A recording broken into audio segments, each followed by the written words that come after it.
Void Cells is an atmospheric RPG with a focus on exploration and storytelling, but honestly, it has more void than sales. The beginning is pretty straightforward. You get a letter from a strange guy who calls himself the Man in Yellow. Can you trust him? Well, that's for you to figure out. He says your father, Leonardo Salvatore, went on a mysterious and dangerous mission and hasn't been seen since. Now the sponsors of his expedition want you to go out there and fight him. They give you a ship, its crew, and a helper named Sean, who acts as your guide. The world of Void Cells is unique. People fly around in the ships that look straight out of the 18th century, with cannons and sails. Expect they use a solar energy to cruise through space and nebulas. It sounds weird, but it works. I really like the concept, but while the setting is cool, not everything shines equally, and I will get into that. The game works like this. You travel from point to point, seeing what you can discover. Often you will find yourself in a situation where you have to make a choice. Early on, you even choose your character's past, which gives you points in one of three stats: knowledge, perception, and resolve. When making decisions, you often pick up one of these stats to attempt a test. Hit the button and the RNG magic happens. If you are lucky, you pass the test and usually get a stat boost. If you fail, you lose points.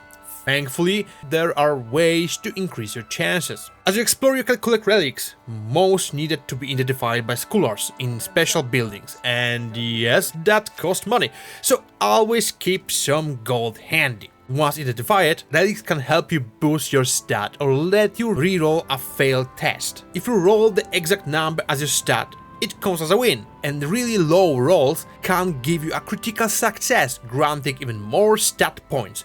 But if you fail too many times, your journey will be rough. Your ship is also a big part of the adventure. At first, it's super slow and clunky to control. Sometimes it takes way too long to just turn around, which matters a lot in fights. You can use energy to boost movement in any direction, which helps a lot. Learn that fast. You can upgrade your ship too. Kinda. You can improve cannons, solar laser, and shield, but that's about it. Sadly, upgrades don't change how your ship looks. I wish you could collect materials from enemies or customize the ship more. You can't even name it or change its appearance, but I guess with the short story length, it's not a huge deal. The game has two main views. In one, you see your ship flying around and exploring. In the other, you get a top-down nebula map where you travel from node to node using supplies. On this map, you can find events and make decisions. All quests, story beats happen in a journal-style interface, where you read and choose what your character does. Speaking of supplies, you need them to keep your crew alive. You can buy supplies in the city before setting sail. While flying around, you can also shoot down balloons carrying crates of supplies. You may also get some from fighting space pirates or other enemies. Most of the time, though, fights just reward you with gold. Here's where I felt a little disconnected. The area map are full 3D. The nebula map is basic, and the city is just a static 2D screen.